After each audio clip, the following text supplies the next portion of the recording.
نے ایک کتاب بھی تحریر کی ہے محترمہ بے نظیر بھٹو قتل کے حوالے سے. وہ ایک انتہائی اہم شخصیت ہے اس قتل کی تحقیقات کے حوالے سے, اور اقوام متحدہ کے سابق تحقیقاتی کمیٹی کے سربراہ کا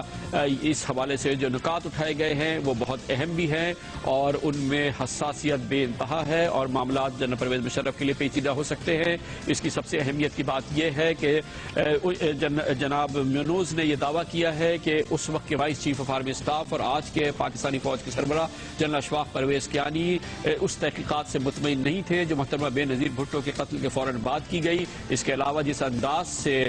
قتل کے فوراً بعد کارروائی کی گئی اس حوالے سے بھی جنرل کیانی کے تحفظات ہیں, اور اس سے بھی زیادہ اہم یہ کہ جنرل کیانی کے تحفظات اس حوالے سے بھی ہیں, اس دعوے کے حوالے سے بھی, کہ دراصل ان کا قتل براہ راست بیت اللہ محسود نے کرایا. آج ہماری کوشش تھی کہ فوج کے تعلقات عامہ کے شعبے سے جنرل کیانی سے منسوب اس بیان کے حوالے سے تشریح حاصل کی جائے, مگر ہمیں اس سلسلے میں جواب ابھی بھی نہیں ملا ہے, ابھی اس کا انتظار ہے, لیکن اس کی تردید نہیں کی گئی ہے. ہیرالڈو منوز اپنی اس مضمون میں جو کل فورن افیئرز میگزین میں شائع ہوا ہے اور اس حوالے سے کتاب کی ہے, کہتا ہے کہ دھماکے کے 1 گھنٹے اور 40 منٹ بعد راولپنڈی پولیس کے ڈیپٹی چیف خرم شہزاد نے جائے وقوع کو دھونے کے احکامات جاری کیے. خرم شہزاد نے کہا کہ اس وقت تک تمام شواہد اکٹھے کیے جا چکے تھے. پولیس ریکارڈ کے مطابق صرف 23 قسم کے شواہد ہی اکٹھے کیے گئے تھے. جائے وقوع کو پانی سے دھونا پاکستانی پولیس کے کام کرنے کے انداز سے میل نہیں کھاتا. مجھے یقین ہے کہ سعود عزیز اور خرم شہزاد نے اپنے تئیں یہ کام نہ کیا ہوگا. دوران تفتیش ایک ذریعے نے بتایا کہ سعود عزیز کو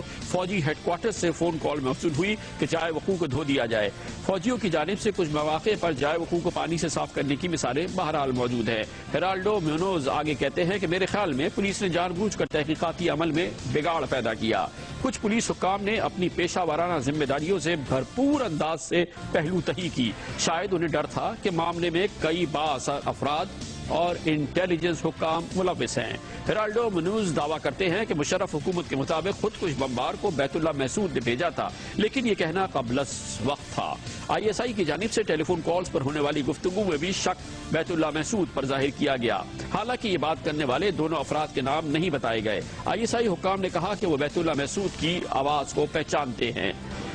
ہیرالڈو منوز آگے چل کے کہتے ہیں کہ مشترکہ تحقیقاتی ٹیم نے حیرت انگیز طور پر بیت اللہ محسود کے خلاف مقدمہ قائم کرنے کے حوالے سے کچھ نہیں کیا اور وزارت داخلہ کے موقف کو حتمی سمجھا. جنوبی وزیرستان سے تعلق رکھنے والے سینیٹر صالح شاہ قریشی نے ہمیں بتایا تھا کہ بیت اللہ محسود نے واضح کیا ہے کہ بے نظیر بھٹو کے قتل میں اس کا کوئی کردار نہیں. اس سے ٹیلی فون کالز پر ہونے والی گفتگو پر شکوک بڑھتے ہیں. مشترکہ تحقیقاتی ٹیم نے بھی صالح شاہ کے دعوے کی تفتیش نہیں کی. ہیرالڈو منوز یہ بھی کہتے ہیں لیکن یہ بھی واضح ہے کہ بیت اللہ محسود اور پاکستانی طالبان بے نظیر بھٹو کے لیے خطرہ تھے. بیت اللہ محسود سمجھتا تھا کہ بے نظیر بھٹو طالبان کے اہداف کے لیے رکاوٹ ہیں. محسود سمجھتا تھا کہ بے نظیر بھٹو مشرف سے معاہدے کے بعد وطن واپس آئی ہیں, جس سے امریکہ نواز حکومت مزید مضبوط ہوگی. اس کے علاوہ جو سب سے اہم نکات ہیرالڈو منوز نے انکشاف کیا ہے اور انہوں نے دعویٰ کیا ہے ان کا تعلق پاکستانی فوج کے سربراہ جنرل اشفاق پرویز کیانی کے بیان سے ہے جو انہوں نے ہیرالڈو منوز کو دیا. پاکستانی army chief general Ashfaq Parvez Kayani نے بے نظیر بھٹو کے قتل کے بعد راولپنڈی پولیس کی کارکردگی کو غیر پیشہ ورانہ قرار دیا. جنرل کیانی کے مطابق واقعے کے 24 گھنٹوں میں اگر جائے وقوع کو مکمل طور پہ کنٹرول نہ کیا جائے تو کیس کے اہم جز ضائع ہو جاتے ہیں. ہیرالڈو منوز کہتے ہیں کہ جنرل کیانی نے اندیا دیا کہ انہیں تعجب تھا کہ کیا بیت اللہ محسود نے قتل کی منصوبہ بندی کی تھی. جنرل کیانی سمجھتے تھے کہ مشرف حکومت کی جانب سے قتل کے بعد پریس کانفرنس قبل وقت تھی اور اسے نہیں کیا جانا چاہیے تھا. جنرل کیانی کے مطابق ٹیلی فون پر ہونے والی گفتگو کی بنیاد پر کسی نتیجے پر نہیں پہنچا جا سکتا. یہ ہے وہ سب سے اہم نکات جو اقوام متحدہ کی محترمہ بے نظیر بھٹو کے قتل کی تحقیقاتی کمیٹی کے سربراہ نے دیے ہیں, اور اس میں بیان منسوخ کیا گیا ہے پاک فوج کے سربراہ جنرل اشفاق پرویز کیانی سے. اور یہ بھی بہت اہم بات ہے کہ اس سے یہ بات ثابت ہوتی ہے کہ بیت اللہ محسود کے حوالے سے جو الزام رہا ہے جسے پاکستان پیپلز پارٹی کی اعلیٰ ترین سطح پر حکومتی لوگوں نے قائدین نے اسے تسلیم کیا تھا, جنرل کیانی اس سے مکمل طور پہ ایگری نہیں کرتے, انہیں اس سے بات سے اتفاق نہیں ہے. اور جنرل کیانی کے تحفظات تھے محترمہ بے نظیر بھٹو کے قتل کے بعد اسے جس انداز سے ہینڈل کیا گیا اس پر بھی ان کے شدید تحفظات تھے. یہ اقوام متحدہ کے